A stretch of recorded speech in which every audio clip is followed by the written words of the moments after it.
And we're live. Hello, everybody, and welcome to Forever Rugby on Forever Sports. It is a Friday night, and the URC is back. URC equals best league. We move. Let's move. Yeah, that's what's happening right now. Is that the Premier League, the URC is back, and we've got a very interesting encounter tonight. Stormers versus Scarlets, two sides that are missing a lot of different players from their various sides. And the question is, can they get the job done, despite, as I said, not having a large number of their sort of the regular players and stuff. But should still be quite a cool encounter. It's at the Cape Town Stadium. Kickoff is in about 10 minutes time. So yeah, still got time to get your beverages. Still got time to really settle in. And yeah. You still have time to vote in the poll as well, stuff like that. And so starts a very busy weekend of rugby. We've got URC today, we've got URC tomorrow, we've got URC on Sunday as well. The two international games tomorrow as well, which is going to be quite cool. Obviously, England versus South could be the big one, but Wales versus Australia should be quite an interesting encounter. Australia down to the bare minimum really of players that they've got, and Wales coming back from a loss against Georgia, which is not part of the plan for them.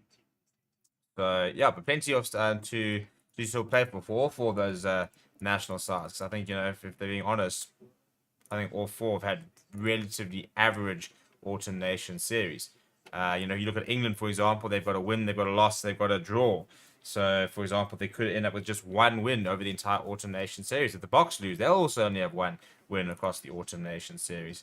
So, lots to play for all four of those sides. But before we get onto that, we do have Scarlets taking on the Stormers this evening. So, yeah, buckle up and let's get settled in, shall we? In terms of the teams, we're going to go through the teams in a moment. I'm just going to get myself sorted here, get all my teams and stuff like that. Let's go through the team, shall we? So for the Stormers at the front row, Ali Vermaak, Joseph Drever, and Neertling Forshire. I have not been particularly impressed with the likes of Ali Vermaak and Neertling Forshire so far this season. I think they have struggled quite a lot. And at the end of the day, if you can't find that sort of scrum dominance, you don't have that platform, it becomes very difficult to really sort of attack from. In the second row, Ernst van Rijn captains the side next to Gary Porter, who makes his debut. So a big moment for him. For the Stormers, it's a very good and very accomplished loose trio. It's Junior Pokomela, Marcus Tennyson, as well as Achiba Diamani, who's back in that sort of, I don't want to say more familiar number 8 jersey. He played there mostly for the Lions before making that move down to for making that move down to the Stormers, where he's now become accustomed in that sort of number 7 jersey. So yeah, so he's well accustomed to number 8. Paul DeBet partners Cade Volata, who is back from injury. Very exciting talent, kind of fallen a little bit from the wayside due to his injuries, but is back. Leon Zas back from the SAA duty. Has got Angelo Davids and Clayton Blomkeys for company in that back three. Dan Duplessis, Cornell Smith, the two centers on the bench for the men down the Cape. Abdul Hugo Fenter, Leon Lyons, and Sazi Sandi. Both Fenter and Sandi also coming back from SAA duty. Connor Evans, Ben Jason Dixon, Namaklaba, Herschel Yankees, Jean-Luc Duplessis is the rest of the bench. So it's a very young Stormers side, but equally, when you look at the Scarlets, also missing a lot of players. So their front row is Steph Thomas, David Hughes, and Harry O'Connor. Then you've got Sam Lucy, Tom Price, the second row, Aaron Shingler, Dan Davis, and Siono Kalamafoni in the back row. Gareth Davies, a very experienced player in the number 9 jersey next to Dan Jones. That's your halfback pairing. Ryan Conbeer, Tom Rogers, your two wings. Johnny McNichol at the fullback, very accomplished player. Jonathan Davies is going to be a massive role. The captain for Scarlets, a Welsh legend, really. And he's got Scott Williams for company in the inside centre. Off the bench, it's Taylor Davies, Kemsley Matthias. We'll go John in the front row, then Blade Thompson, Thomas Lozana, Archie Hughes, Reese Patchell, and Steph Evans off the bench. The referee tonight is Paul Mente. I think. Actually, no. Yeah, I think that is the referee from the looks of it. We'll have to confirm that. Yeah, so we're hopefully the link for the free bet will start working in a few minutes. Edwin, we are having a couple of issues with that. So yeah, I mean, if that's the only thing you're here to get, then be patient. But hopefully here for the actual watch along as well. But yeah, Vic, hope you're well. Sian says, hi Stevie, thoughts on Herschel's form? If you only take 3 scrums to the World Cup, he'll be left out. I think you can take four scrums and he's probably still been left out. I think, we'd have to take about 5 or 6 if you were to, be included. I think Herschel has unfortunately fallen to the wayside, and I think he had an opportunity in that SAA side to sort of put himself back on the map. But he didn't take it, if we're being brutally honest. And yeah, it's frustrating because I always liked Herschel Yankees, and I think we want to see him getting back to that form. I mean, you watch Case in the Sun, for example, and it sort of makes you remember just how good the rugby he was playing was. But he's not playing that rugby at the moment, so hopefully he will find a bit of form at some stage. But he's gonna have to do the hard yards, and I just don't see him going to the World Cup right now, to be perfectly honest. But yeah, a couple of players worth watching tonight. I mean, obviously Clayton Blomkeys, I think, is going to be an important feature. But again, for the front row battle, it is 2 pretty inexperienced front rows. I think the back 3 of the Stormers are quite good, and I think now Clubber will obviously play a big role. They continue with their 6-2 split. Stormers very much sort of become accustomed to that 6-2 split. So yeah, Jean Duplessis got a big role to play there, but the Stormers have had a pretty good start to the season. I mean, if they win this, they'll go into about 4th, I think it is. They'll sort of go just below the Bulls, or just above the Bulls rather. So they've had a good start to their defense of the title, but you can't afford to lose momentum. You've got 2 rounds of URC, and then we're going into Champions Cup and Heineken Cup and stuff like that. So you ideally really want to try and nail this game, so that next week, for example, you've got, I think it's the Dragons. Storms are playing Dragons on Saturday. And you can't, and I think they'll hopefully try that. They'll probably look to try and rest a few players, maybe bring a couple of players back into the system in preparation for the Heineken Cup, which is a week later. So yeah, I think that it'll be interesting to sort of see what sort of changes we see next week regarding the Stormers side and even all the South African sides in terms of a week out from the Heineken Cup. What do they do? Where do they go?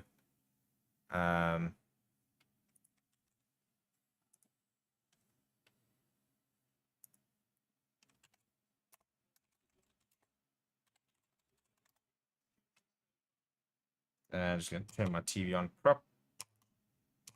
Why aren't you working? Give me 2 seconds.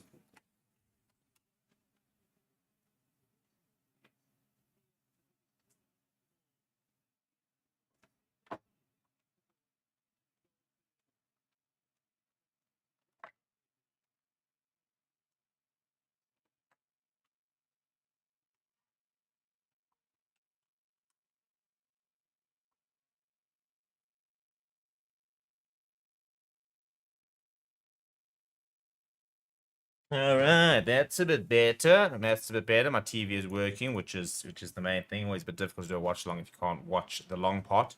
But how are you doing, Albert? Hope you're well. Saying go SA go Boko. Matthew Dixon saying who's ready to watch Stormers lose. Tian saying Klaba Retavo the last time he was on the pitch. Turnover merchant, bright future ahead. 100% agree. Nice and sunny down there in Cape Town. It does look like the weather is going to play its part. And hopefully we have conditions for some really exciting running rugby.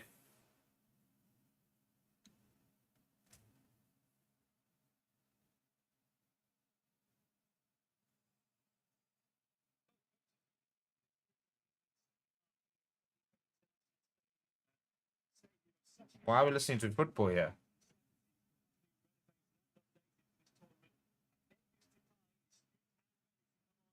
Well, I don't know what's happening. I've currently got the football commentary going. But yeah, Scarlets are coming out in their alternative strip, which I'm very confused about because they... So Stormers in their away strip then. I mean, Scarlets usually play in, fun fact, red. And they're in blue. With gold. Which means I imagine the Stormers are not in blue and gold. Well, blue. And red. No, they're in their white strip. Why are they in their white strip playing at home? I don't understand this. It's not the first time we've seen things like this. This is weird. You've got like fans who are busy like high-fiving on the way in. That's new. Anyway, here come the men in white as Ernst van Rijn leads out his side. And some fireworks, some Yeah, it still doesn't have any sound, which is a bit annoying. But some fireworks, a couple of signs out there. I'm trying to see trying to gauge what the crowd's looking like. Nah, it's not a terrible crowd in there. Not particularly packed. Yeah, I don't know what we do to solve our crowd issue because we do have a crowd issue. But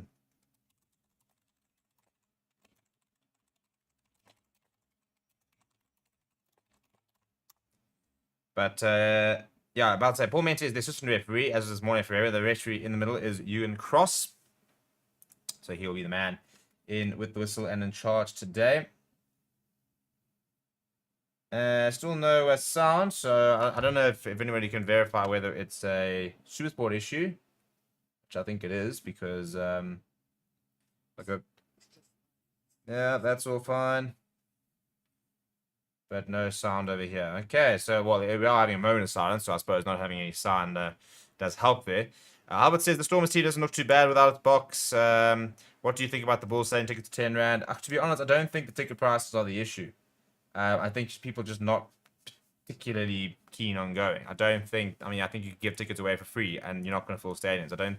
It's far more than that. I think it's a bit frustrating that we just kind of assume that ticket prices are the issue and that's going to be the only way we can put fans back in. It's not. It's so much more than that. It's not just a ticket price issue. It's so much deeper. And I don't know what the exact reasons are. I don't know why people aren't going to the stadiums. I mean, look, in a Gauteng sense, in a Lion sense, who wants to go to Ellis Park in the evenings, for example? Who wants to go to that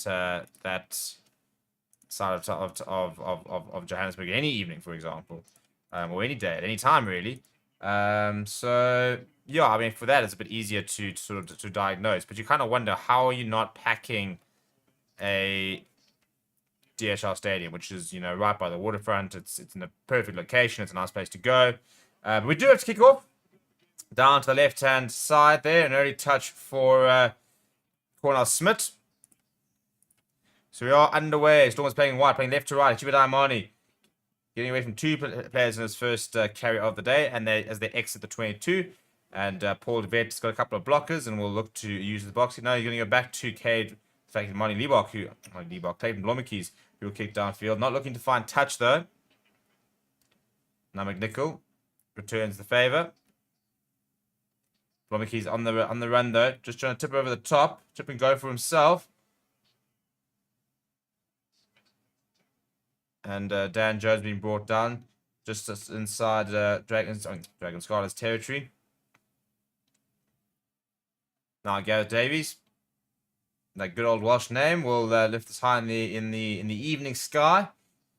Plenty of chases. This will be a tester for Angelo Davis. The ball does bounce, comes away to Junior Pocobello, who pops it up to Joseph Dweber. His first touch. Now Paul de Vet popping it to Neil Vishier, who just takes the hits. Is brought down by Aaron Shingler. Now Kev Volta looking to go himself. Kev Volta almost getting through, popping up on the ground as well to Ali van Mark, up to Paul de Vet. Cornel Smith now. Tackled by his opposite number, Jonathan Davies, the legendary Welsh. Now Kev Volta to the left-hand, or to the right-hand side rather. Clayton Blommerkeys seeing a bit of space. McNichol underneath it well. And he'll return the favour. Back down the middle of the park to Clayton Blommerkeys, just outside 22. He spots a bit of space down the right. Once again, sort of chipping over the top, but a lot of traffic to get through. And it's eventually Tommy Rogers who takes into contact. Still in deep side of their own half here. Now a bit of space out wide as Scott Williams cuts inside.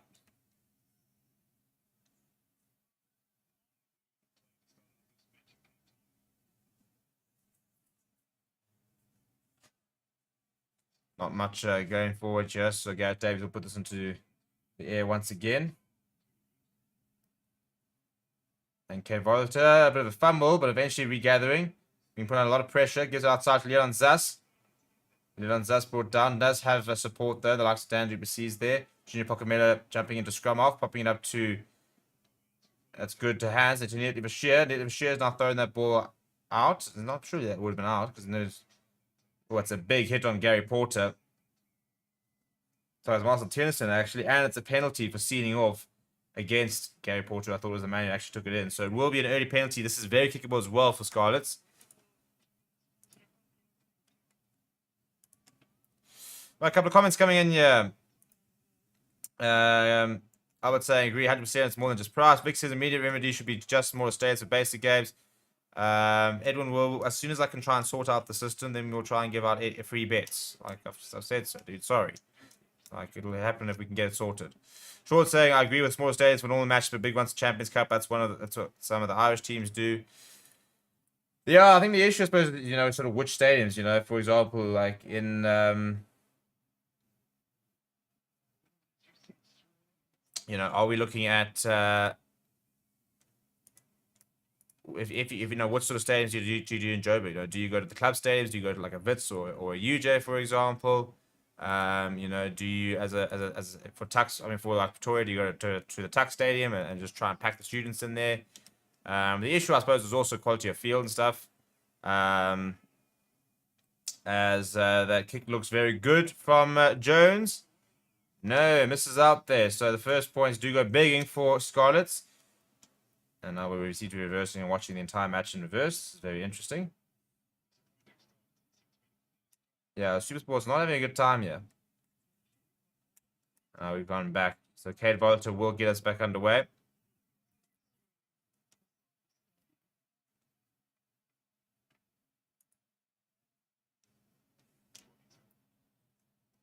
Right, Volta goes down to the right-hand side. Oh, that's a huge hit from the empty machine. Ernst van Rijn on Calamafoni.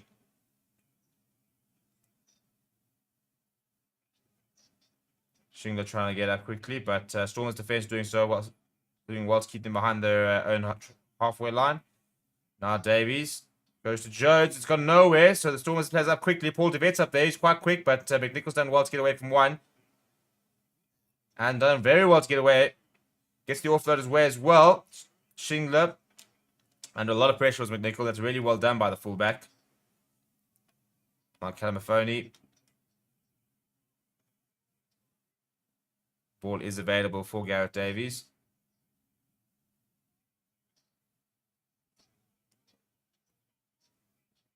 Good chase, and it falls back to Shingler, who's got a bit of space. Inside offload as well to Dan Davis. This is good continuity from Scarlets. Oh, there's a lot of space here. They want to use it. There's a lot of space. They want to use it. Skip pass. It's not a great one. And Tom Rogers has to generate his own momentum. But Scarlets still inside Stormers territory. Working their way towards the left. Good hands, flat ball. Good ball to Shingler. Looking for the offload as well. Pops it up. Dan Jones on the front foot there. Now McNichol joining the line. Was he held? Not held as the call. Made a few meters there as well. Good ball retention here from Scarlets. Now a bit of show and go. Making a few meters there. But penalty. I think it's offside as the penalty. So consecutive penalties coming there from the Stormers.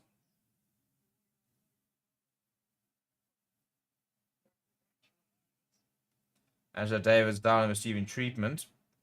Looks like he will go off. I think he's taking a knock, so it will be a blood replacement.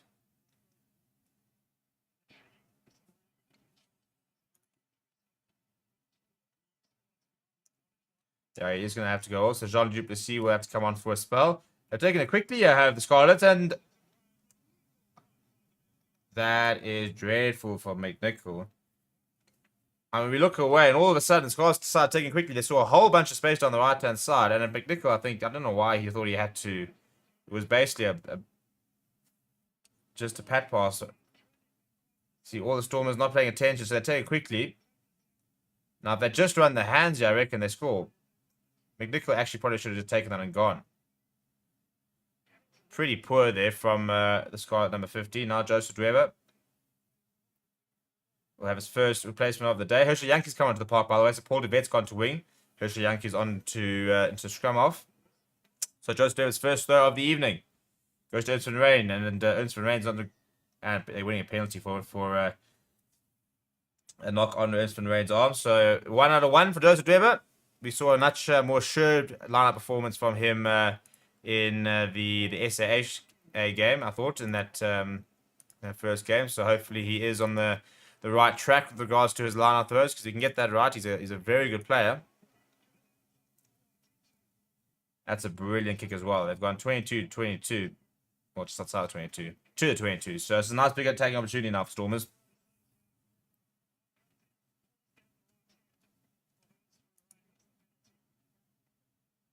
Right, so it'll be a line on the 22. Joseph Weber will need to face his lineup man here. Probably look to start the rolling more. Yeah, Ernst van Rijn will be calling this.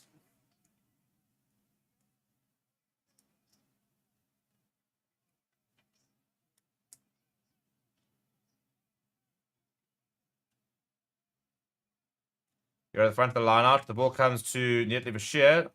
I think that was entirely the plan, but they do still have it. Hirschjank's popping up to Joseph Weber. Big carry from Joseph Weber. That's 2 or 3 defenders being made. That's a bit more like what we want to see. Pocamelo. Good strong carry on the back of him. Making meters here now. Stormers to Dan Duplessis. Cuts back on the inside. Hirschjank's quick ball to Achieve Diamond. Steps away from one. With draws and 3 defenders to bring him down. Slow ball now. Hirschjank's going to the left-hand side. Neatly Bashir just taking the hit.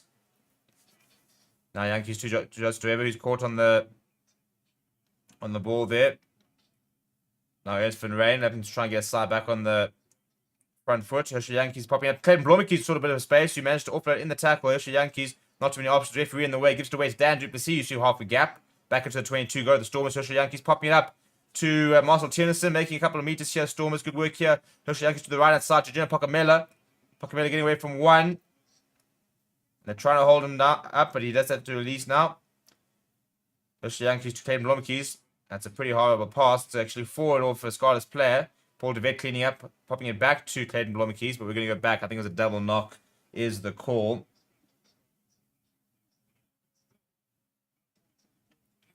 Well, a couple of nice carries in there from the Stormers. A couple of bit of nice momentum. Maybe just needed a bit to just calm things down a little bit. Yeah, I mean, it's just a horrible slip out of the hands of Clayton Blommetjies. All that tape on his fingers, not coming to any aid there. This is, of course, against his former side. Clayton Blommetjies did leave the South African shores to go and play for the Scarlets for a while. Up there in the north, he had said that he wanted to play for Wales at one stage, which wasn't a particularly popular opinion. But now back and playing for the Stormers. And saying that maybe one day he'll play for the Springboks. I don't think it'll happen. I think the ship has sailed for that. But you can't blame a man for trying.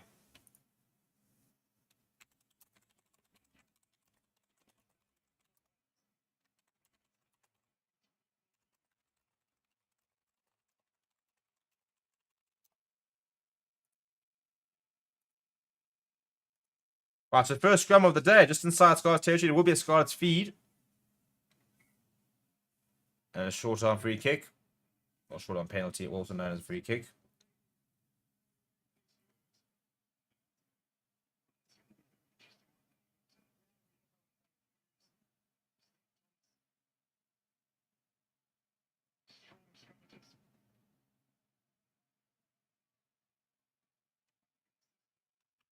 A good touch final from the Scarlets. Fine touch just inside the Stormers territory. Then obviously it will be still Stormers line out. It was a free kick as opposed to a penalty.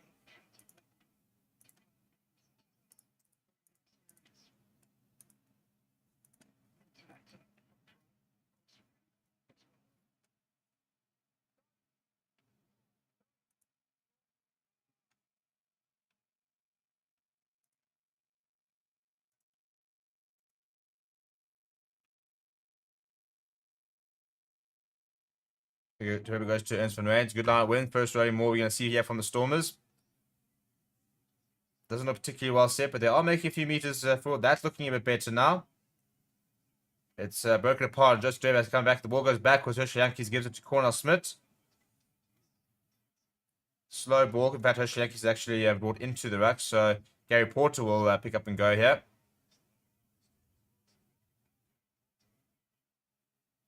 Now Yankees will have an opportunity to box kick their way further down the field. They'll have a willing chase in the likes of Angelo Davids, I'm sure. And Paul de Vet, Paul de Vet rather on the right-hand wing there. Paul de Vet goes up, but loses the ball out. It's a bit of a half-hearted attempt, really, there from Paul de Vet. Now, Shingler, we've seen him carry very strongly for the Scarlets so far in the opening stages of this match. Now, once again, Davies just slowing things down. He's got back to the boot. High in the air. This will be contestable. Cade Volta is the man there for Stormers. And he does come away with it. It's a very nice take from the youngster. Ball forced towards Gary Porter. Big hit on him, but he managed to brush it off and he gets past the halfway line. Very nice carry from the lock on debut for the Stormers. Paul DeVette at first receiver. Clem Lubbock looking to bring in Dan Duplessis. Jonathan Davis making a strong tackle. And a penalty for not rolling away for the Stormers. Leon Zas thinking about taking it quickly. But I don't think they were ever really going to do it.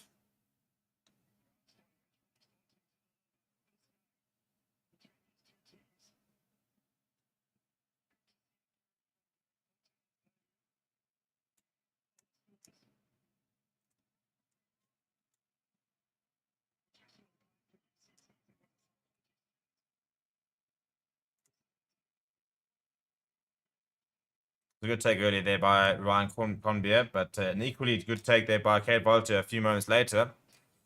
And already a lot of people going to the aerial ball as we sort of expected. So this is good work by the Stormers. They've now got a line out well inside the 22.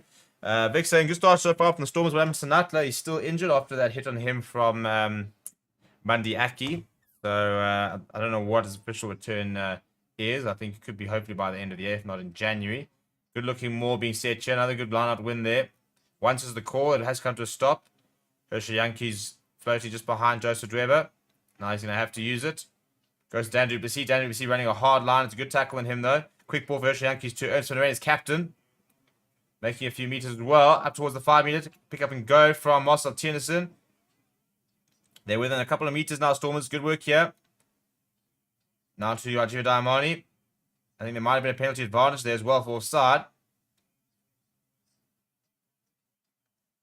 Hershey Yankees goes himself. And he scores. That's a bit more like the Hershey Yankees we know. Spots the opportunity. Goes over. Goes himself. Gets in between a couple of players. Gets his hands over. Slams the ball down. Stormers get their first try after 15 minutes. And it goes the way of Herschel Yankees, who's on as a substitute for Angelo Davids.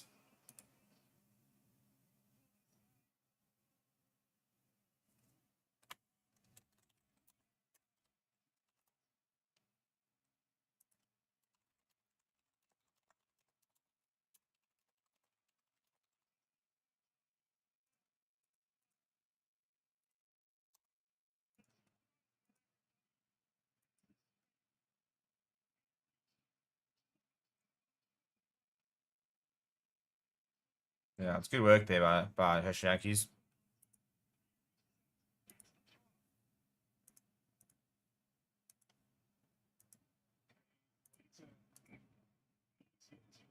And K Volta adds the extras.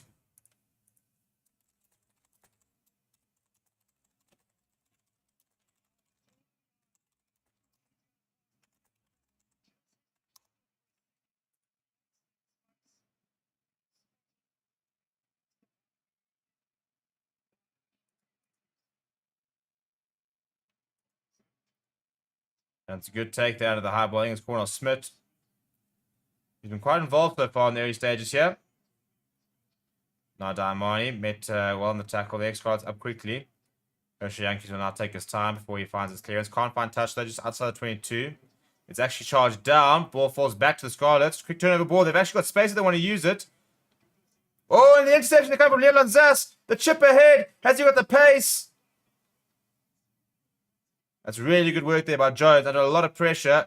And a penalty.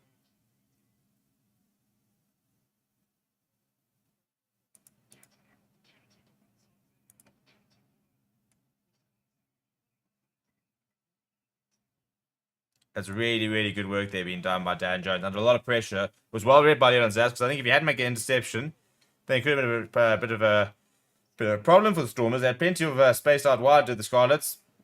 Bang! Fantastic read by Leon Zas. Puts it to the boot. Dan Jones manages to get in front of Leon Zas. And then, yeah, the penalties for Leon Zas diving on the player. Pretty poor from him. There's really no need to do that.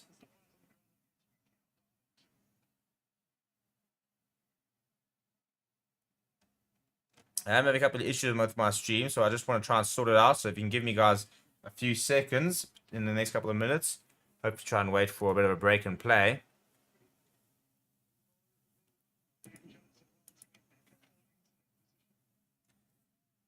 So last couple of penalties conceded. Gone 3 from the Stormers, 2 from the Scarlets, but quite a few penalties creeping into the game a little bit here. Right, Angelo Davids is back.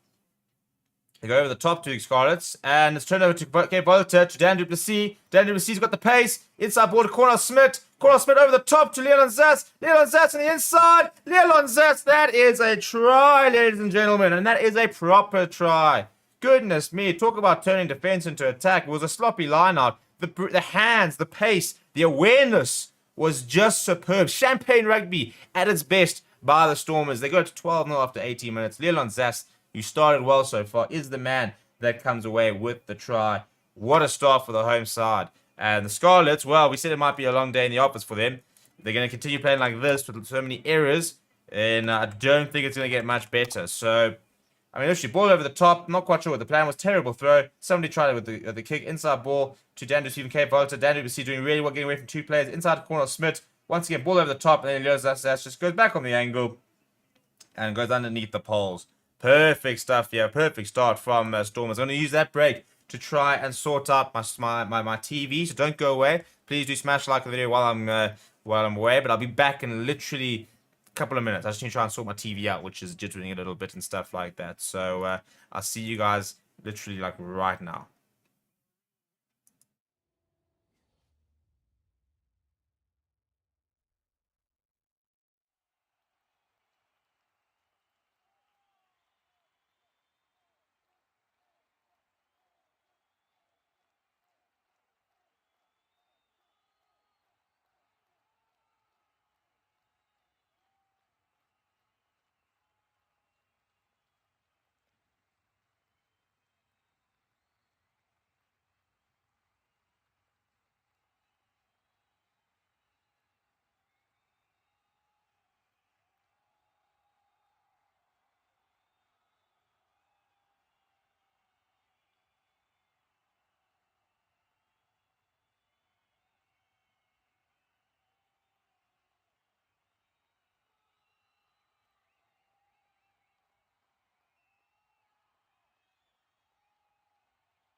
And we're back, and it's working, and we're moving.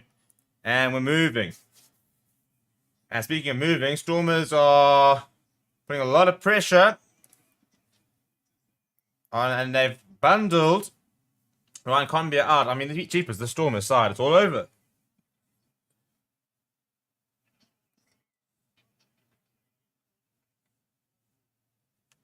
Sorry, it's not Conbia. It's Tom Rogers being put under that pressure. Cape Volta just picking up and bundling him out. That's good strength being shown by the youngster.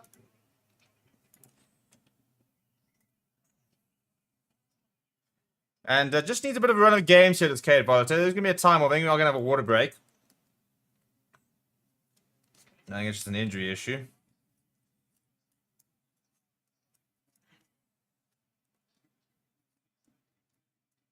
Yeah, I think there's going to be a water break. Just Trevor's not having it. He's sitting there waiting with the ball. He wants to put this in. So we will eventually resume with the try just outside with the line just outside the 22.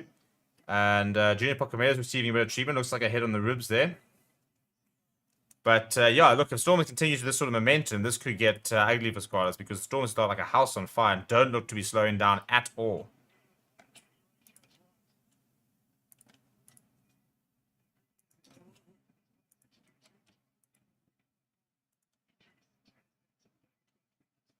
Dan du Plessis also, I think they're just trying to sort out his laces. Actually, I don't think there's any injury there. Still very light over there down in the Cape. It's obviously pretty dark here in Gauteng, but the sun does go down much later in the Western Cape and in Cape Town, so plenty of time still for a bit of sunlight. I don't think there'll be much of a discussion here, really, from the Stormers. I think they'll just literally keep doing what they're doing. The intensity's been up. The defense has been up so far. The counterattack's looking really good. They're putting the Scarlets under a lot of pressure. For Scarlets, it's a case of just doing the basics right, isn't it? We are going to end our poll, which 90 people did vote on, and 90 93% of people saying they're backing the Stormers to get the job done. It does look like that will be the case so far.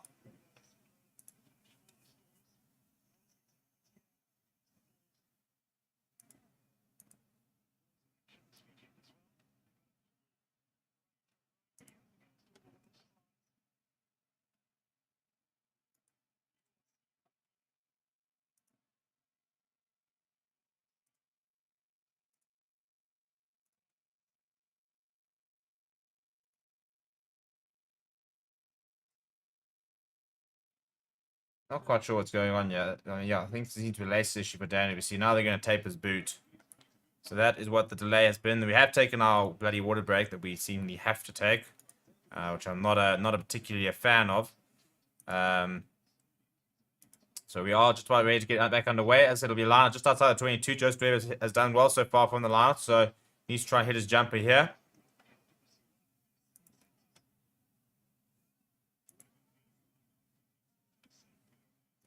Well, the back, Dandy Bassi almost with the line break. Desperate tackle coming there. Ball on the second side to Hachiya Daimai to Pokamela. That's a big hit from him as well. Nobody hold. So he gets back up. Strong leg drive as well.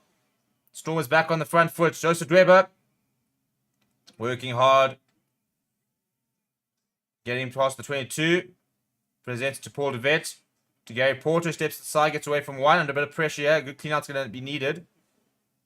Attempted Jackal. Now Paul DeVet going back on the inside to Joseph Dweber back towards the rack there. Bringing in a couple of players as well. He's carried strongly so far as Joseph Dweber.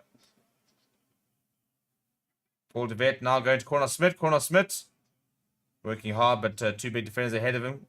Paul DeVet popping up to Ernst van Rijn. Ernst van Rijn's over. Has he got grounding? He does have grounding, and that is, if it must be said, just very amateur defense from Scarlets. And this is why I said this could be a quite a big score. Edwin, as you can see, I'm kind of doing the watch along. So I'm sorry that it's not working. It's the first one we've had since. If it gets sorted by the guys in the background, it'll get sorted. But I can't do anything about it. I'm kind of watching the game. So sorry about it.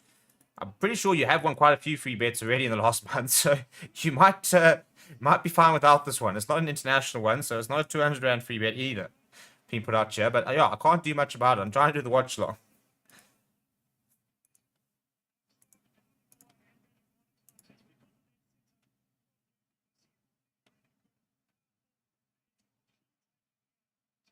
It's a good carry from Ernst van Rijn. I mean, it's pretty poor defense. It must be said. I mean, it's a mismatch from in terms of forward he gets back, but there are two backline players there that were ready to have to go. So, yeah, got to do a bit better there from Scarlets. They got to just sort of unfortunately really front up because at the moment they're being bullied, they're being outplayed, they're being outstripped. It's just not, it's not going well for them. Kate Volta will look to add his third conversion of the evening now, as Stormers attempt to try and keep up with the clock with regards to the amount of points being scored so far. 19 points scored in 23 minutes so far. If he adds, this will be 21 points scored in just about 24 minutes.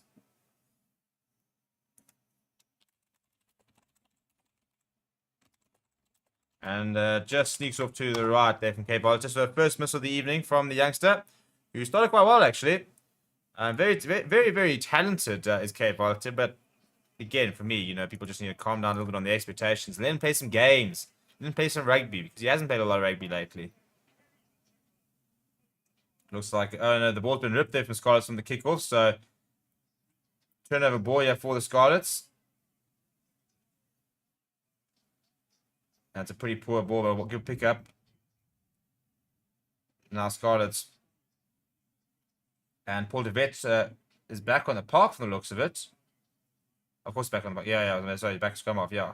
So, strong carry there by Williams. Big hit being made there by Joseph Dweber and Ali Mark. But Scarlett's still in possession. McNichol, he's been very bright whenever he's been involved. Now Williams goes out to his wing. Rogers being wheeled in by Kate Volta. Better work this from Scarlett, so they get just outside the 22.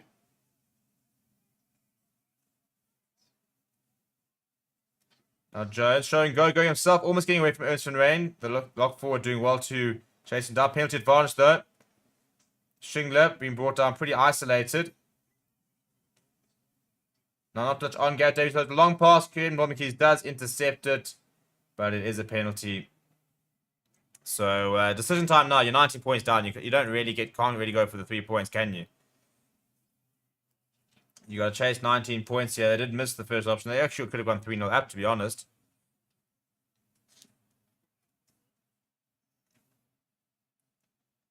It is right in front of the poles, so this would be an easy 3 points they want to take it, but with 19 points to the deficit, unfortunately can't afford to take it, so they will kick to one. That's a pretty dreadful kick as well. He's almost gone backwards there, to be honest. So what should have been on the 5-meter line is on the 22. Really poor effort there, and that kind of sort of sums it up, isn't it? Just the basics that Scarlets should be getting right, very much not getting it right.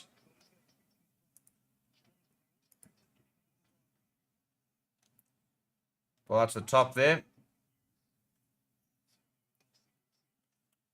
Promising looking running more now.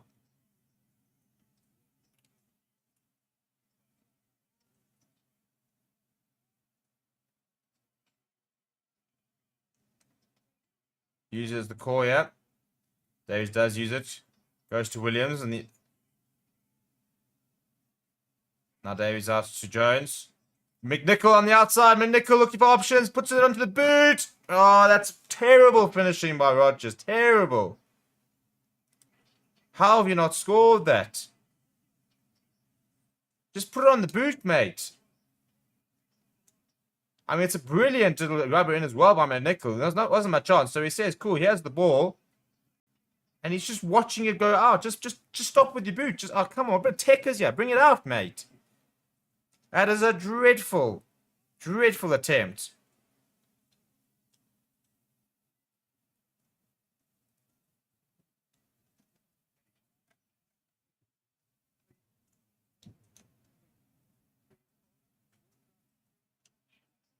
So you got to feel that Scarlets should have scored there, to be honest.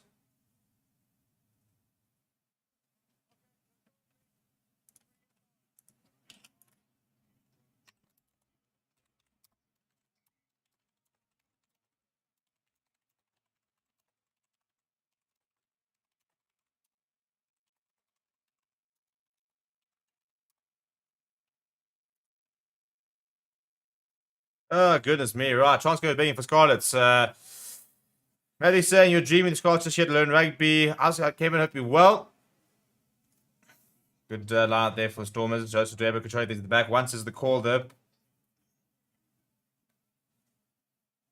Now Paul DeVette. A bit of pressure there. Joseph Dweber's come away with it. And find a few meters. Another good carry from Joseph Dweber. And they win a penalty.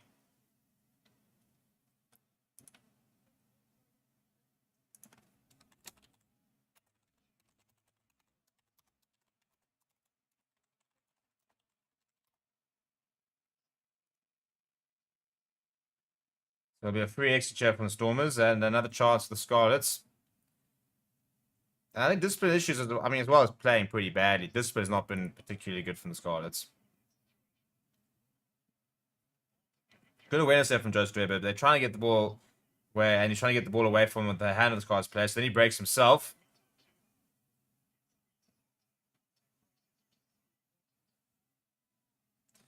Right, Joseph Dweber goes to Pedro Pacamelo. Gets a good running more as well. They're off to a bit of a run at the moment. Now it does start penalty advantage as well. So it's another penalty advantage. Paul DeVette going to Sam Duplessis. Goes to Cape Volta. Out towards Tatum Lomikis. He steps inside. Jonathan Davies eventually bringing him down. Paul DeVette. Oh, that's a horrible, horrible piece of handling there from Leon Zaz. They'll go back for the penalty right by the 22.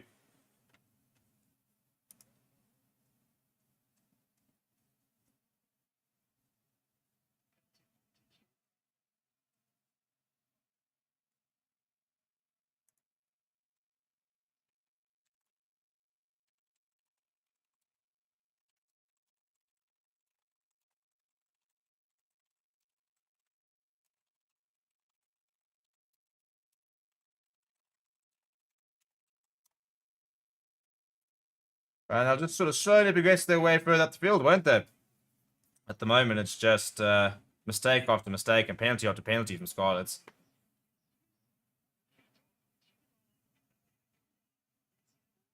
Yeah, so it's offside as the penalty.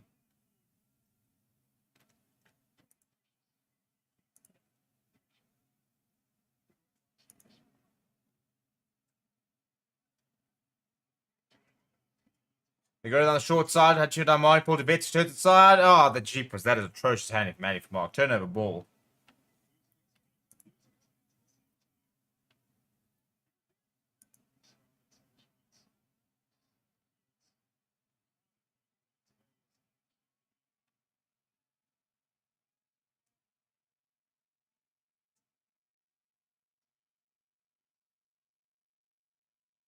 Good work here now. Gareth Davies lifts high in the air.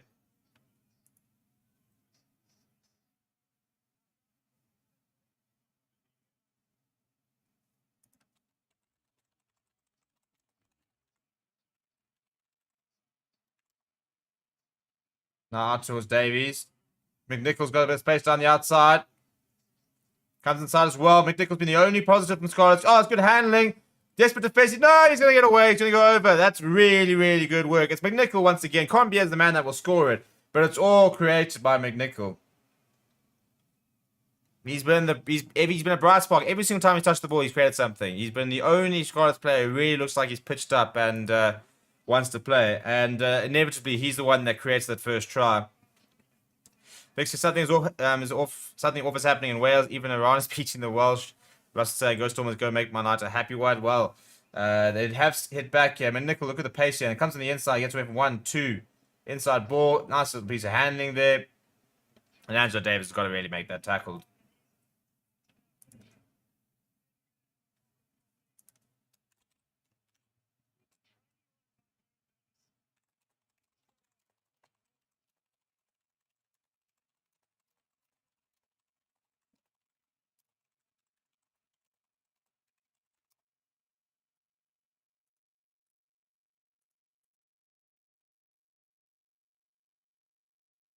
And a good, much better kick there from Jones. He has the extras. 19 points to 7. Well, it looks like it's going to be a high-scoring affair. Still 8 minutes left in the first half, and we've had 26 points in the opening 32 minutes.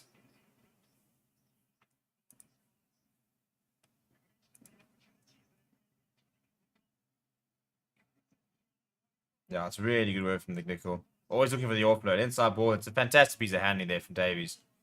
Davies comes across, try and make the tackle on Conbier. It's a very average effort at the end.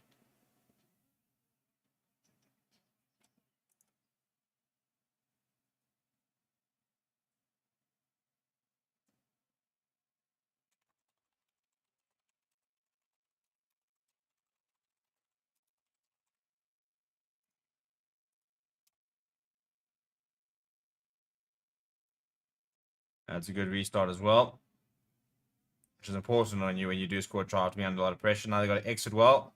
Start rebuilding. Gareth Davies definitely going for distance there. He's turned Clayton Blommenkeith. A really nice take on the turn. Ball inside to Cade Voliter. He wants to go himself, and he's caught on the ball. Gives it away to Clayton Blommenkeith though. Now it's a good take there from Dan du Plessis. Looking to try and keep it alive. Dan du Plessis making a lot of meters, getting up towards the 10-meter line. Ball pops up. Knock on advantage. Just do a first receiver. Voliter to Clayton Blommenkeith. Clayton Blommenkeith going himself. There to Marcel Tiernason, bringing in Angelo Davis. Now Angelo Davis cracking on the pace. Inside ball to Cornell Smith. And Paul DeVette. Oh, he goes himself. But does he find grounding? He's been held up. That's not actually good. That was almost brilliant by Cornell Smith. But he's been held up. Should have played the inside ball. It's almost like a dummy to himself. And that's a fantastic covering tackle. I'm trying to work out who made it.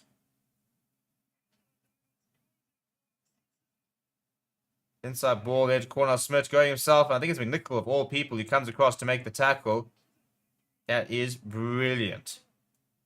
Gets his arms around the ball. Yeah, listen, McNichol's probably been the best player in the park, including both sides. He's having an absolute stormer at the moment. Now, Clayton Blommenkeith on the restart, trying to find a bit of space. Decides to run to a tight head, so I think he's made better life decisions in his life. Paul DeVette pops it up to Porter. He goes the direct route. Now Paul DeVette going to Hachiwa Damani. Almost an obstruction there. Cade Volter looking for options. Brings in Ernst van Rijn. Wasn't really expecting it. Now Neil Shea popping up to Marcel Tiernason. Oh, it's a really good offload to Hachiwa Damani. Damani's got a bit of space to work with. Damani! Oh, he's going to go over. Oh, look, of course he's going to go over. I mean, it's a dreadful dive. It's dreadful defense, but it's a great try from Hachiwa Damani. Number 8 back on his shirt, but still doing the business as a ball carrier. In and around.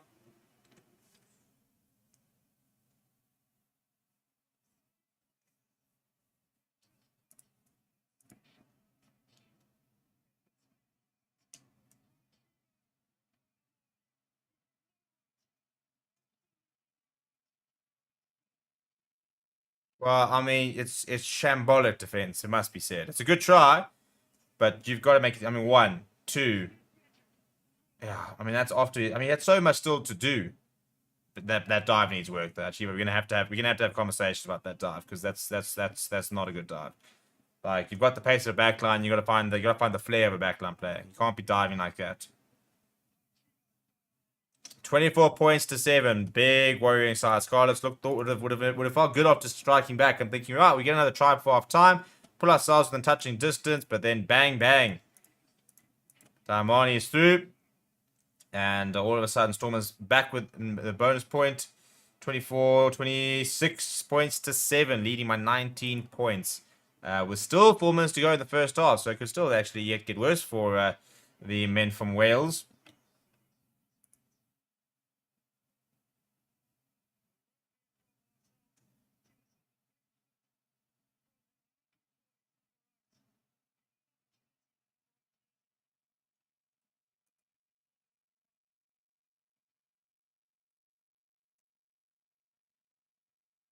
Knock on there from Scarlets, trying to regain the ball from the kickoff.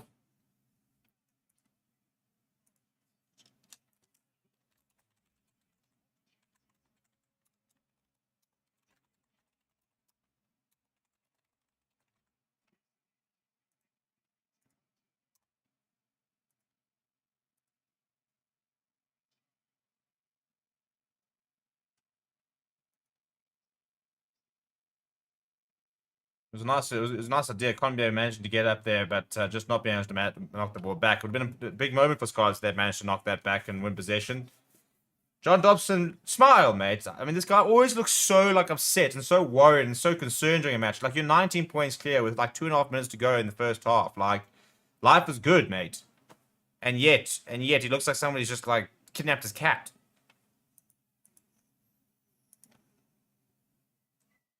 And our penalty for the Stormers at scrum time. So Scarlet's just, I mean, you literally go through the list. Set pieces, scrums, lineouts, open play. It's just all one-sided at the moment.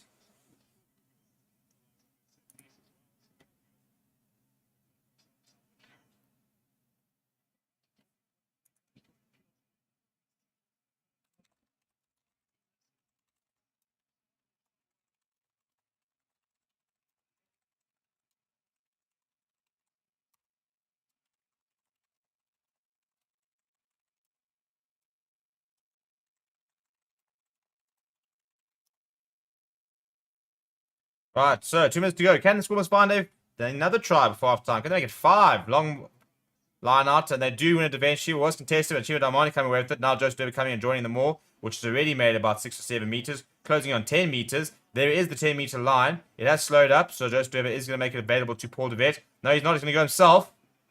Gets away from one. Offloads to Paul DeVet. To Javis. Davis needs to come inside. And he will get bundled into touch. They'll go back for the penalty. And I'll tell you what, Joseph Derby is having a stormer of a game. Excuse the pun. But he's carrying strongly. He's getting opportunities to carry, which is the main thing. He's hit most of his jumpers. He actually hasn't lost a line. A couple of them have been a bit messy, but he's won all his lineouts so far. And I can think of a couple of players coaches in the block management will be watching this on going, yeah, that's a little bit why he chose him.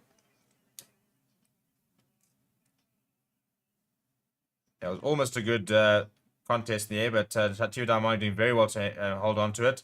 And eventually, as it slows down just by a 2 meter, Joseph Derby decides to go himself, gets away from one, offloads to Paul DeVet. Running out to Angela Davis, who was always up against touchline. And Paul DeVet's now going to take the 3 points here. 40 seconds remaining, so they'll look to try and make it 29 points to 7. Probably the right idea. They still are quite a while far out. They've got the bonus point already, so now it's about seeing out the match, which is a nice position to be at 40 minutes. Okay, Volatility sitting at 3 from 4. We're looking at making this out of 4 from 5. It's probably about 45 odd meters on the angle. Distance will not be an issue. Direction is looking pretty good as well. The flags go up. Stormers celebrate. 29 points to 7. What a first half, people. Please do smash like on the video. We'll be back after the break. Stormers in the driving seat. Scarlets woeful is probably the only way to really describe it. But I'll see you guys in a bit.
And we are back for the second half. Stormers versus Scarlets. And yeah, it looks a pretty good first half from the Stormers, and a pretty poor first half, must be said, for the Scarlets. So I'm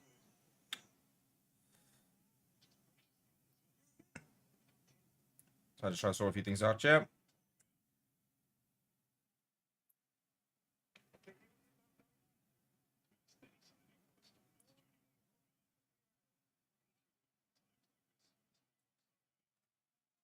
Right, that's a pretty poor moment from the idea. Trying to settle in here. Right, there's a turn of the ball here. Ernst Rain coming away with it, popping up Joseph Weber to the left-hand side to Nedley Bashir. Pick up and go from Marcel Tennyson now. Stormers into the 22. Promising signs here. Long ball out there from Nedley Bashir. Oh, they've got numbers, but comes in the back, does corner Smith. Inside ball, down to Bassi. So easy. It is so easy. In fact, it's too easy. You gotta say it's just too easy. 2 minutes in, Dan du Plessis has been very good the entire evening, and he's over.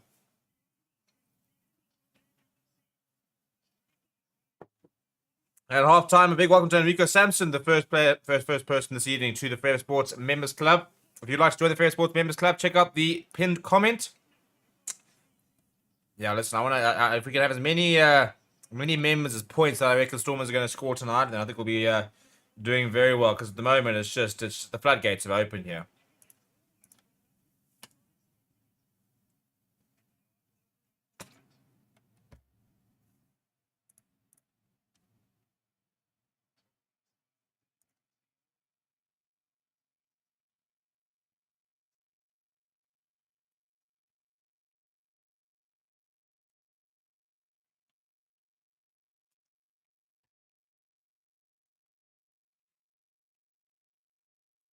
And K Volta adds a couple of extras. 36 points to 7 after 43 minutes. And yeah, what has been a dreadful game so far for Scarlets, I think could get a lot worse here, to be perfectly honest.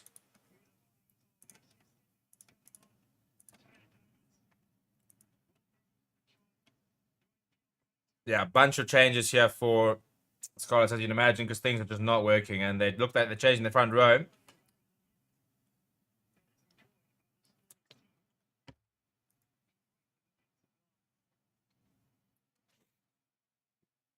Oh, they bounced a little Stormers. Paul DeVet to claim Blommekeys.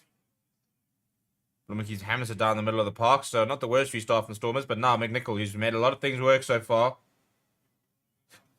gets caught though. Davies going, show and go.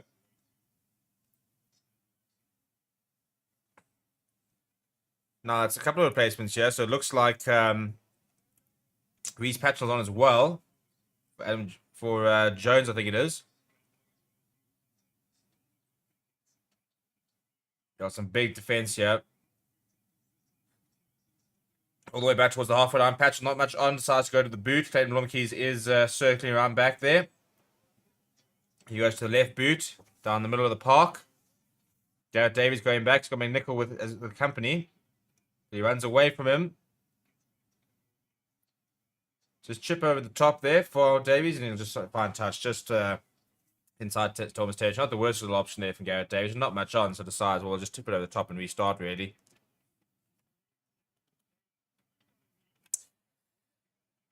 Are you drinking Clippies and cola? No, I'm not. I'm going to be brutally honest, I'm not. Maybe I should be. I've actually got Spice Gold somewhere. This is just Coke. It is a Friday. I should be vibing, but instead of I should be out of the club, you know, hitting it. Should be at the pub, drinking draft after draft after draft. But instead, I'm sitting here with you guys watching the Stormers decimate the Scarlets, and yeah, I think this could get very ugly if we don't be careful. Oh, that's a piece of handling there from WC. Now the counter attack could be on, yeah, but it's not forward again as well. We'll go back for the original knock-on from Dan du Plessis. I mean, actually, Steve, excited for tomorrow. Yeah, I think it's going to be fun tomorrow. I think we've got a couple of, got Bulls game as well. We've got Wales taking on Australia, which I think should be quite a cool game. And then obviously the big one. Can we beat England, Twickenham? We haven't done that in a long, long time. Should have done it last year. but didn't. So the question is, can we do it tomorrow outside the test window with a depleted side?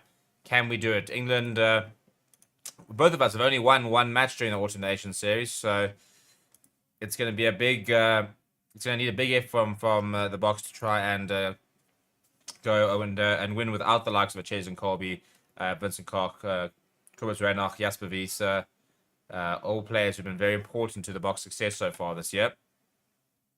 And I also think, in terms of like trying to sort of salvage our year, the box haven't had a particularly good year. They've had a bit of a so-and-so year, a bit of a growing year. So I think if you just want to finish on a good note. You're going to beat England. And I think it'll be a nice way to finish. But penalty advantage for Scarlets, who went down the left-hand side, just outside 22. Good piece of handling. Patchell bringing in a couple of players. He started pretty well here. Joseph Drever was allowed to handle the ball, but they're going to go back to the penalty advantage on the 22. So one imagines that Patchell or Davis will just knock this into the corner and they'll have a go from the set piece.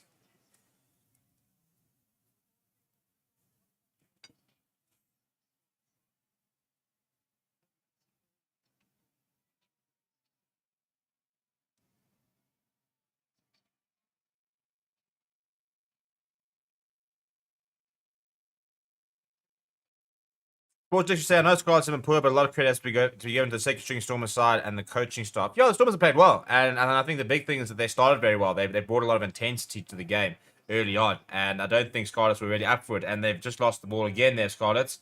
So, yeah, you can't take anything away from the Stormers. They have had to play well. Well, I'd say they played well. They haven't had to play well, I don't think. But it is a young Stormers side. And I think the main thing is when you do have a young side, when you do have a very changed side, for example, that your senior players have got to stand up. And I feel like that has happened tonight. Joseph Drever, for example, Springbok, he's played well. Achiva Daimani's played well. Ernst van Reyns played pretty well from the captain point of view. Dan du Plessis played very well. Clay Blomke's been very involved. So, you do feel like your key Stormers players have pitched up, but it is Scarlets on the attack here.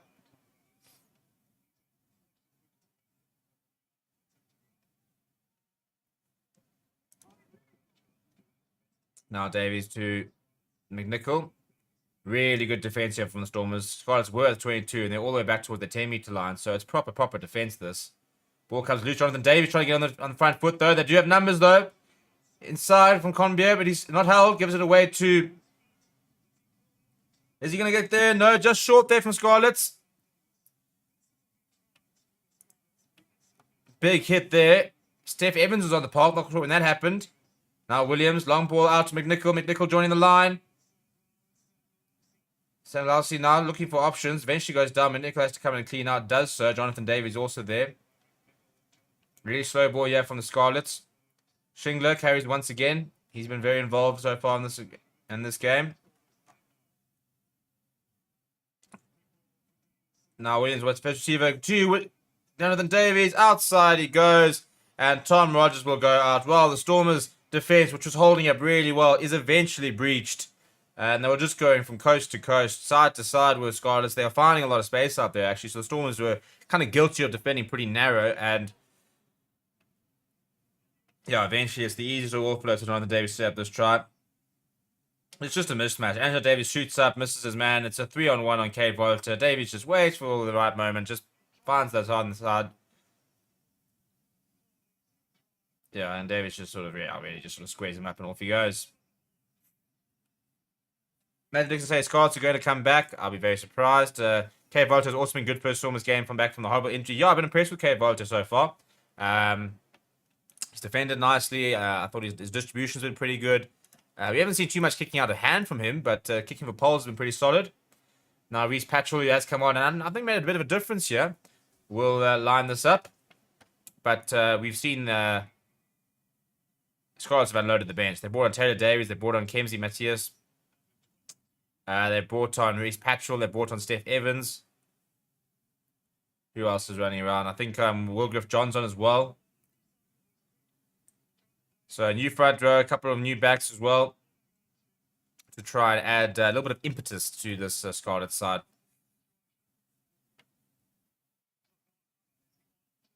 Now Stormers making their first change in the evening. Nama Klabo replaces Junior Pocamela. Very nice players, Namaklava. Very highly rated as well. Looks like a couple of Stormers players aren't too far away from coming on. And it's a fumble by Jonathan Davies, I think, off the air. He's complaining about being taken out. But Scarlets do hold on to possession.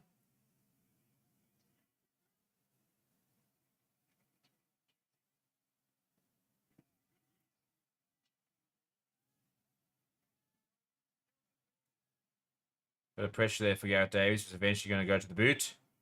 Trying to find touch and a decent clearance. It's a very good clearance. It's just outside just inside their own half. That's a really good kick from Gareth Davies. And a much better exit from Scarlets. That's a bit better from them. And I think that's probably the main thing, isn't it? When you're under pressure, you kind of just need to go back to basics. And you just need to sort of, do a couple of basic things right. Get yourself back into the flow of the game. Try find a few points here and there. Give yourself a chance. But, I mean, look, there are many a point behind. So, I don't think they're ever going to really be threatened. But, hey, you might as well have a go. Now, Klaba, his first carry, and he sits down. I think it was Davies who holds on. Paul de Vet to Joseph Dweba at first receiver. Away to Diamani, the try scorer. Paul de Vet's getting a bit of space. Been caught on the ball here. Eventually, they do manage to bring him back down to the ground. Nice David Lomikis, but it's pick up and go from Gary Porter.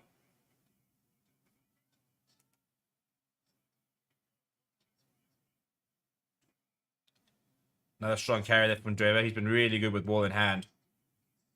Good handling there. Cornel Smith trying to get on the outside. He managed to find an offload on the ground. Chinilo and Zas, who's thrown to the ground. A couple of Scarlets players there.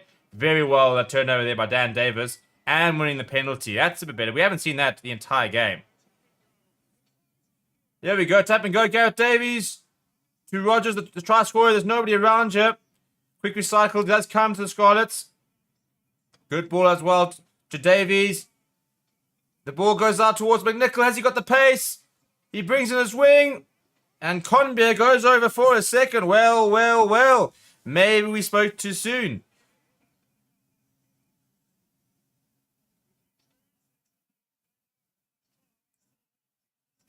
Right, well, there we go. Quick tap there from the penalty. And looking to up the tempo here. And they saw all the Stormers players guilty of being very far towards the left. Looking a bit tired here, a couple of Stormers players, must admit.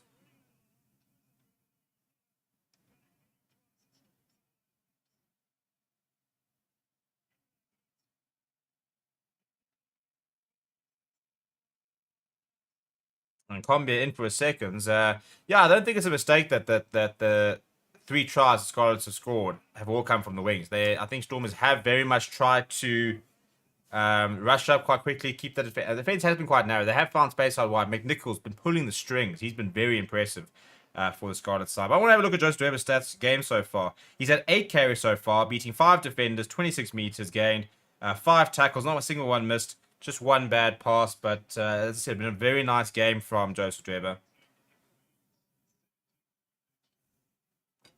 Well, here comes a new front row for the Stormers.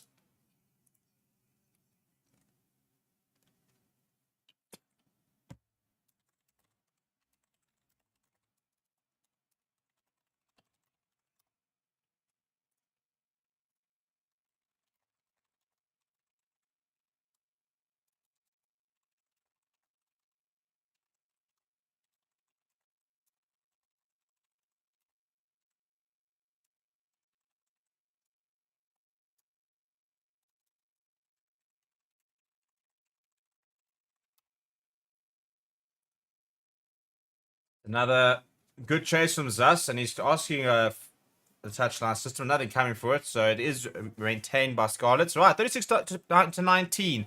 The next try is pretty important, to be honest. I reckon if we go and get this try here.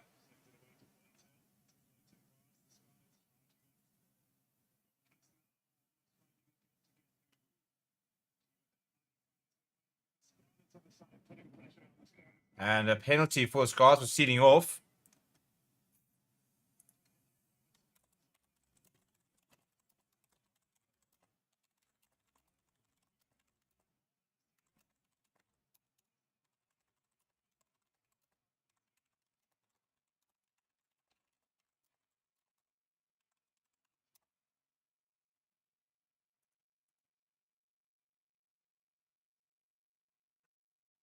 Right, and all of a sudden, Scarlets back inside Stormers' territory.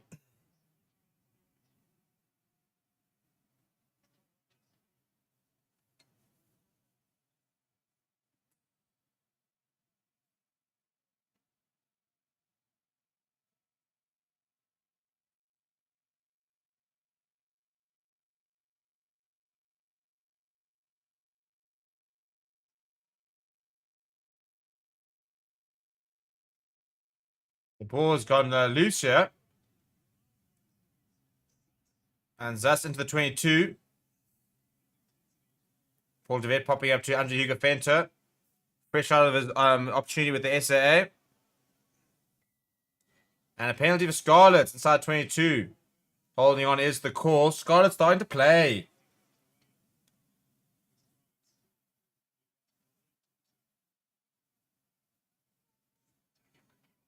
Taking quickly once again, Scarlets really trying to up the tempo. I think they're genuinely backing themselves from a fitness point of view here over the Stormers, because as soon as they have a penalty, they're not looking to kick the touch. They're not looking to slow the game down. They want to play.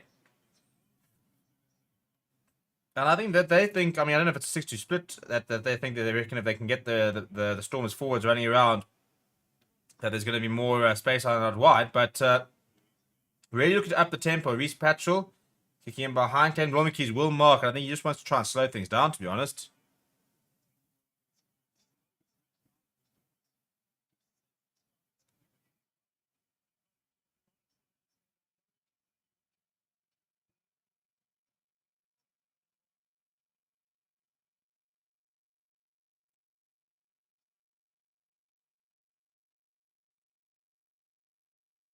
Right, and from the mark there, McNichol regathering. Drifting towards the side, trying to find a space. Big hit on him being made. Now Garrett Dave's not too many options just sniping around. Patchell goes short. And Lyles is under a bit of pressure there. So I think Davies not much momentum here.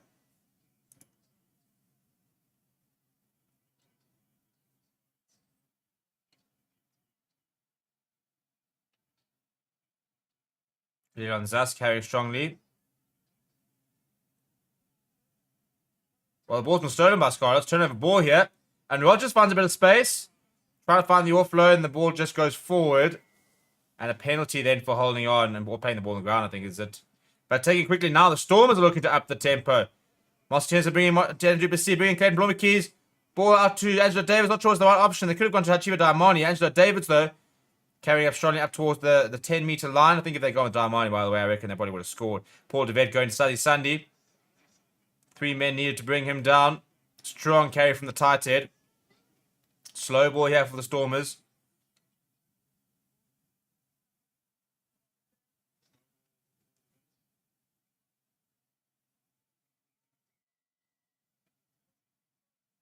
And it's another penalty for the Stormers now. And yeah, a couple of hands on head. I think Stormers will just look to try and slow things down, despite having taken that quick tap.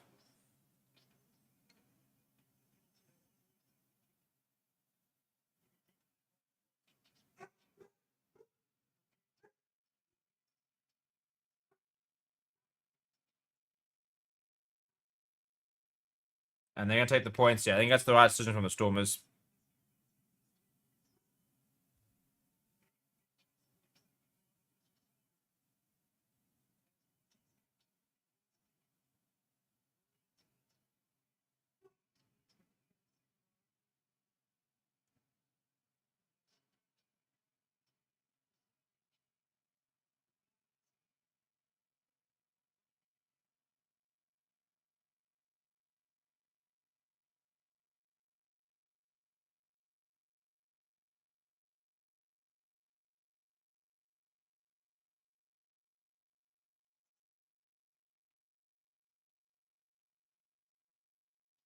Right, Kate Volter. He's kicked 5 from 6 so far this evening.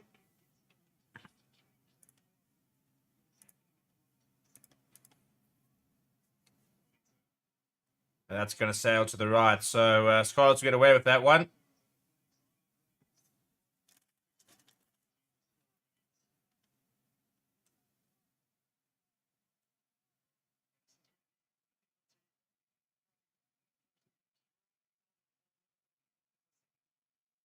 I think that's a bit of a rough call, to be fair, so I think it's probably justice.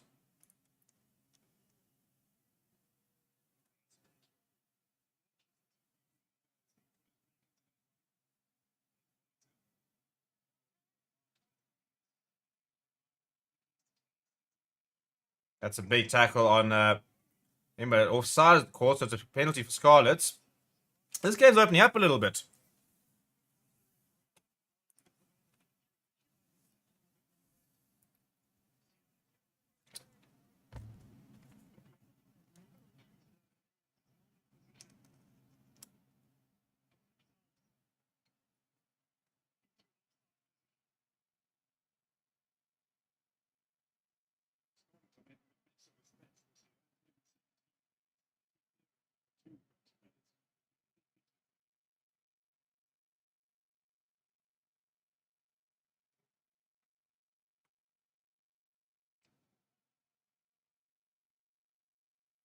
But another substitute, Chahush Yankees will see out the last 19 minutes for the Stormers. Paul DeVette will leave the park.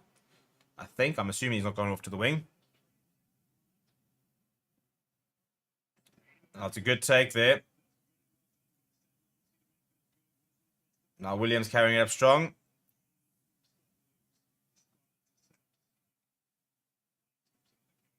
Ray Thompson there now. Day's going down the left-hand side. Williams going straight to McNichol. McNichol managing to stay inside.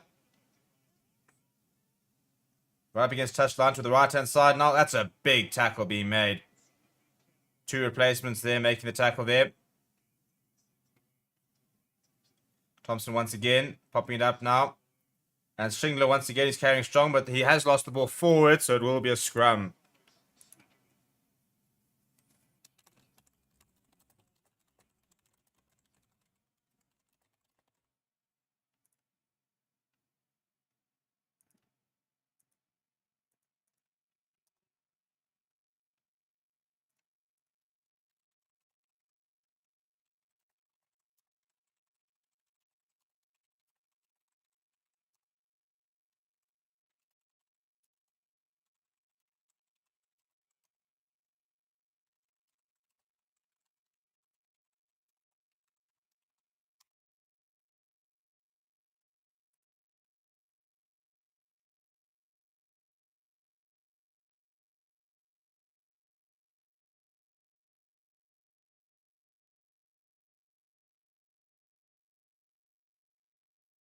And we'll have a reset here.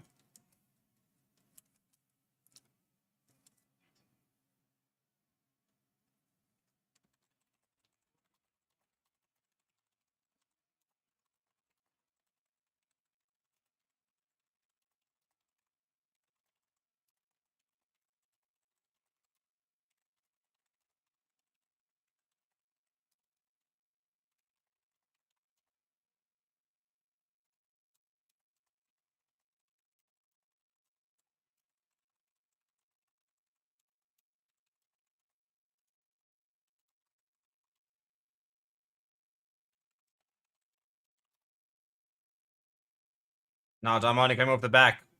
Looking to bring in Angela David, who knocks it forward. So pretty poor there. Not the best pass from Darmani. Angela David, I don't think, was particularly chuffed with it. Didn't have much chance of hanging on. Then you get into the rain predicted. I think only the Bulls and Sharks game. Bulls tomorrow at 3 o'clock probably should be okay. Can't speak about the weather in Durban. Yeah, I mean, in Gauteng at the moment, we're sort of in that standard, sort of thunderstorms later. So, for example, I think Lions on Sunday could very well be rain affected. So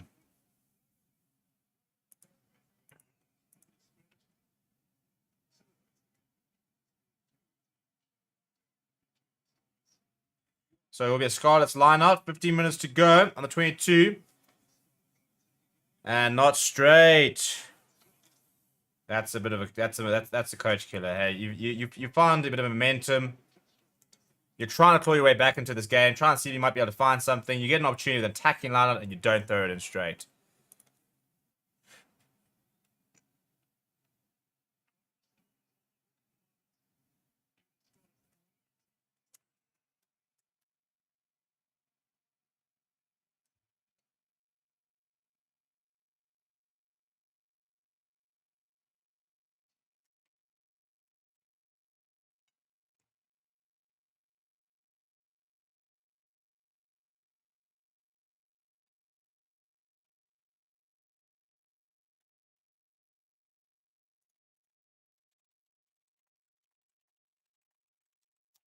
That's a good looking scrum here coming from Stormers. They do win a penalty.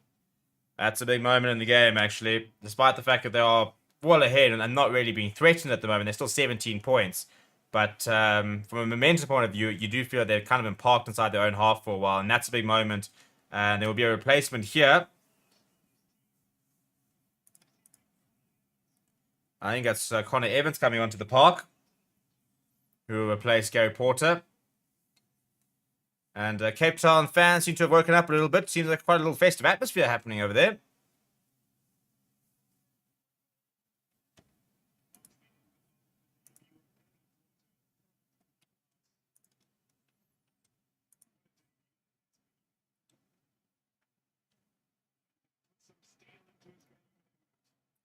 Venter goes to Ernst van Rijn.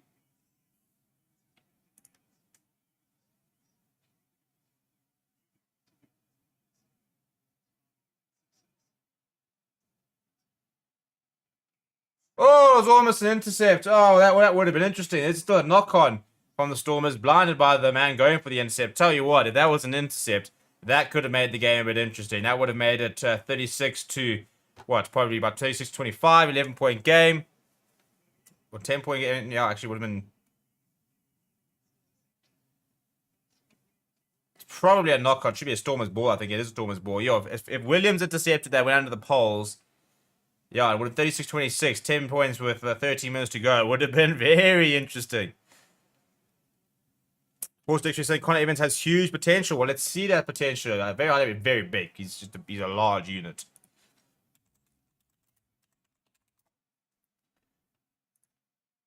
Plays rugby for Ike. He's just 20 years old, but I think it's about 112, 113 kgs, around the 2-meter mark.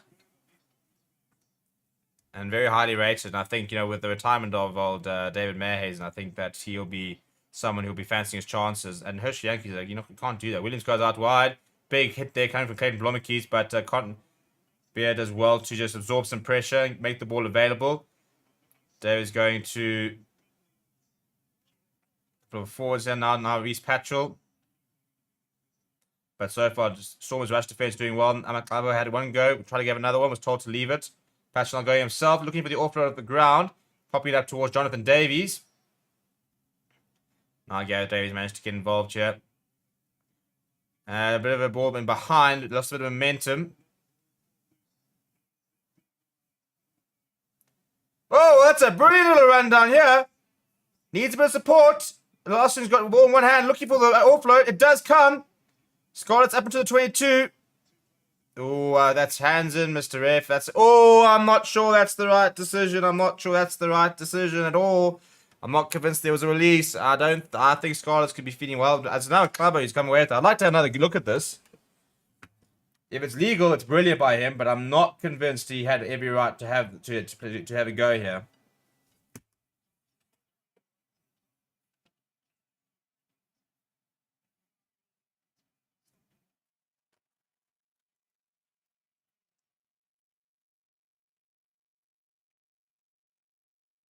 Yeah, I think he was probably allowed to play the ball.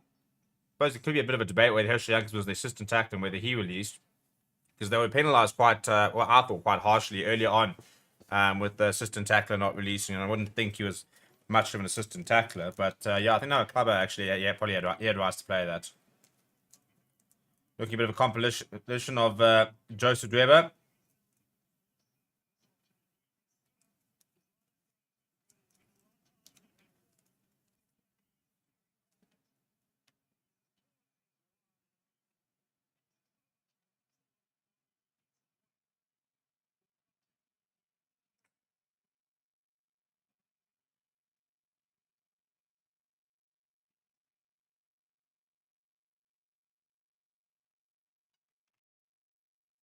Scarlets have not won away from home in the URC since beating the Dragons on the 23rd of April. Not a particularly impressive away record.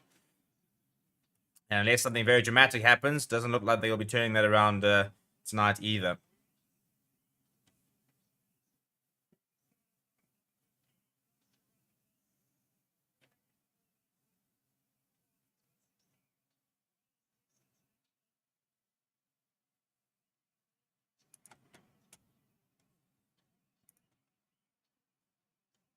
And a look at Johnny McNichol. I've been very impressed with him so far this evening. I thought he's been one of the standouts.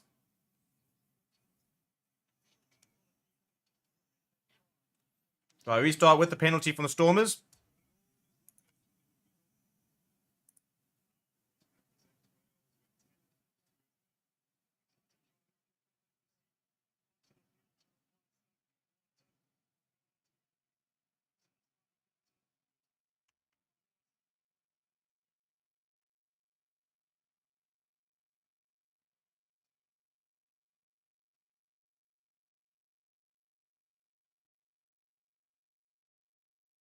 So looking more of this from Stormers. They've got the run. They've still got the run.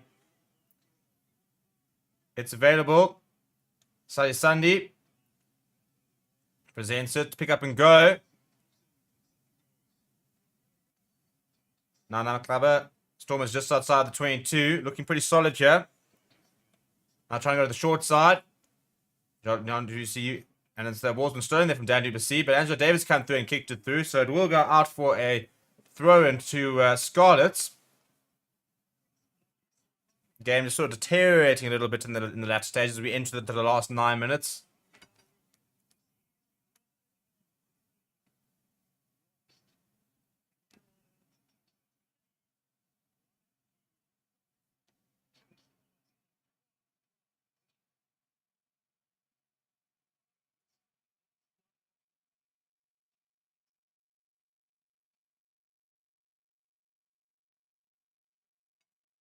And a big line out, and it's gone over the top. But now Williams gone to Davies. Long ball over the top. Will go into touch. And I feel like that kind of sums it up. Moments, Scarlets, moments. But then the mistake has crept in, and they've thrown a strange touch. And all of a sudden, trying to run it out on their own 22, it'll all of a sudden be...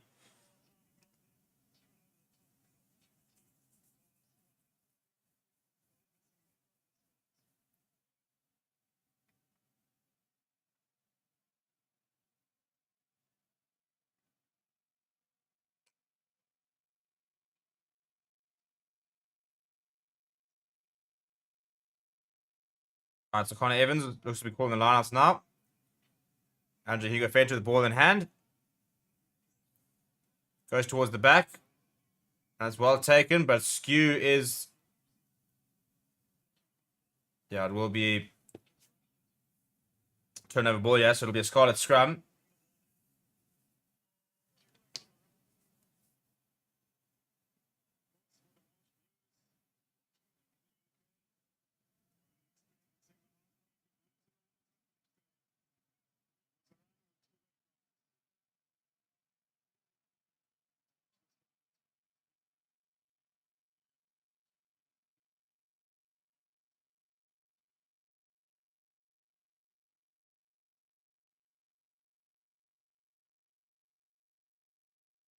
Right, so the 8 minutes to go. Scrum for Scarlets. They'll have to go full length of the field. They have the art to score from here.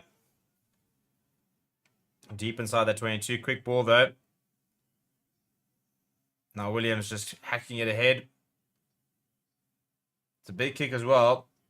Romake's all the way back inside zone 22. Now Romake's will look to find touch. Does find touch. So just trying to slow the game down. Yes, Stormers are trying to see it out. At this stage, 7 minutes away from a very comfortable bonus point win, but probably not the best second half. For the last sort of half an hour, they haven't really sort of taken that next step up. I mean, they were at 36 points after, 42 minutes? And it's just stayed there for the last sort of half an hour. Another quick line, they're coming from Scarlets. Looking to try up the tempo. Davies comes on the outside. And a penalty for Scarlets. Just inside the Stormers' half. Reese Patchell's got the ball in hand. They're going to kick towards the corner, I'm sure.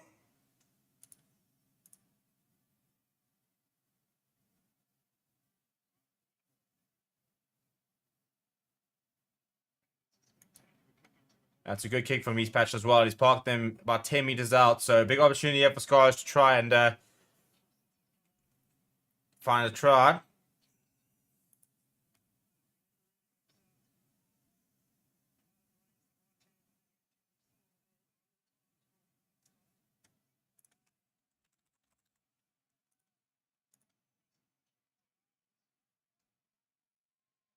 Now, Messi line, Hugo Fenter. But the ball pops up to McNichol, so I think it is. I think it's Williams who's just taking a hit under a lot of pressure. Needs some support here from the Fairless players, and the ball comes loose. It falls back to the Scarlets.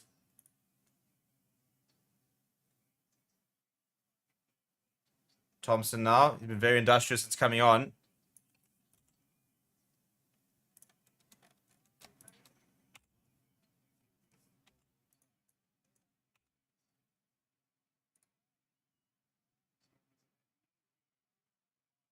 Now patched on the left-hand side, yeah.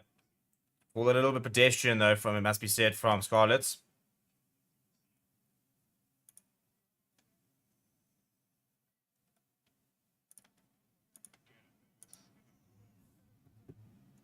Patch will show and go.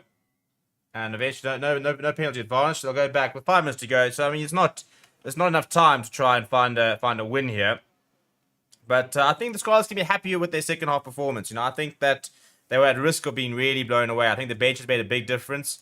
So maybe there might be some questions about why, you know, about team selection, stuff like that. But I think a lot of credit to the Stormers as well, who started so well and kind of buried the game within the first sort of half an hour. And it was always going to be a tough task for Scarlets to really come back. They've got to line our chats as we enter the last final 4 minutes.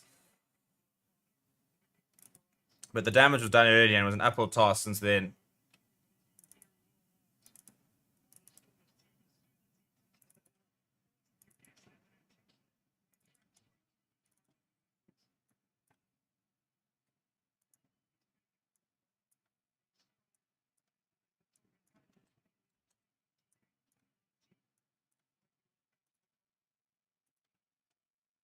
Da, da, da, da, da. Da, da, da, da. Da, da, da, da, da. Da, da, da, da.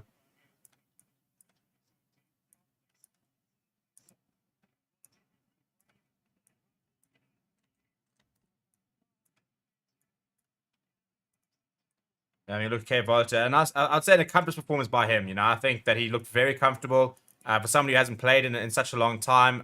Very impressive, I think. So really good to see that he did come good today.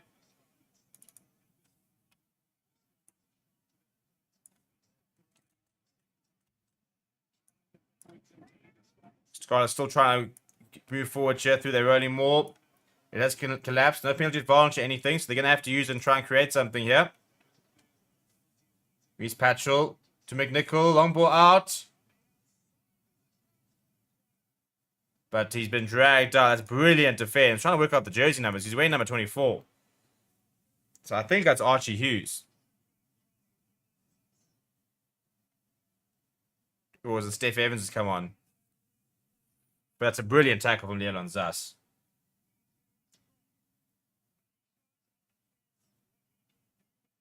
Yeah, it's a great cover tackle. Just grabs him around the hips, uses the momentum, drags him out. You couldn't ask for much more from your wing in that covering tackle.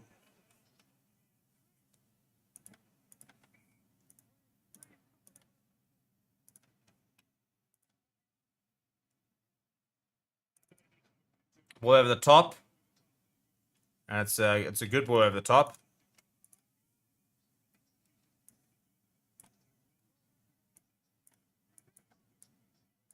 Now back to Duplessis, who I think has hooked it, well, sliced his clearance national. That's not too bad, actually, having said that. Didn't look very happy with it. Tries to take it quickly. McNichol looking for options. Goes to nobody. Eventually being cleaned up by Conbier. It's good carry by him as well.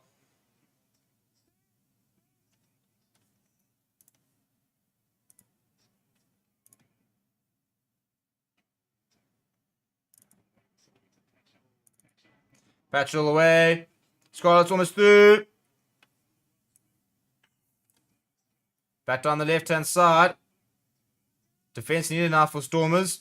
Scarlets searching for that consolation try. Goes to Blade Thompson. Williams long ball, and that's going to go straight into touch. That's pretty poor. That's pretty poor, if we're being brutally honest.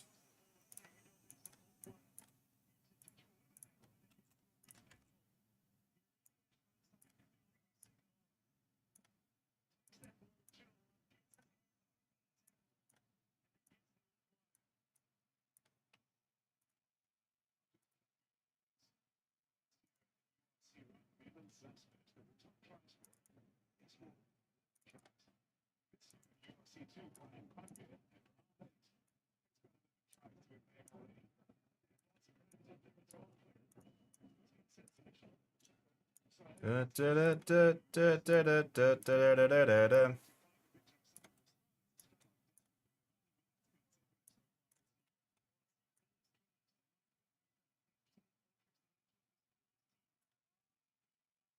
a good line there from Stormers. Just trying to see out the game. Last 90 seconds here remaining.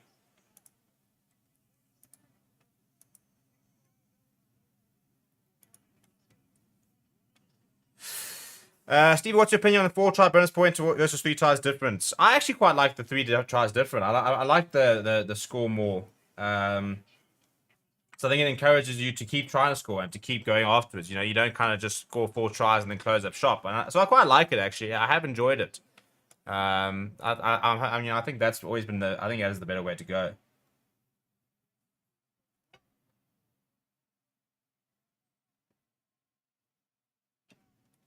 Right, last try here for the Scarlets. Well, last attempt really here. Last chance here for the Scarlets. They describe themselves as the 22. What can they cook up?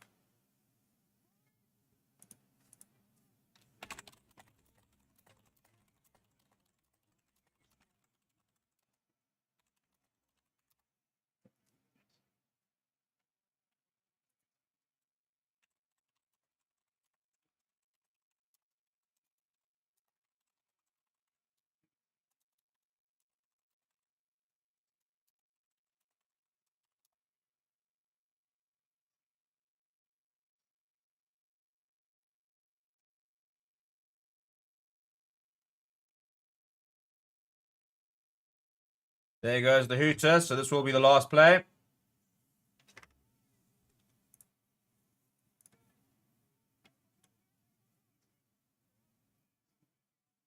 They pop up to Williams, to Davies, to Patchell, who's dropped it. Right, and that'll be it, people.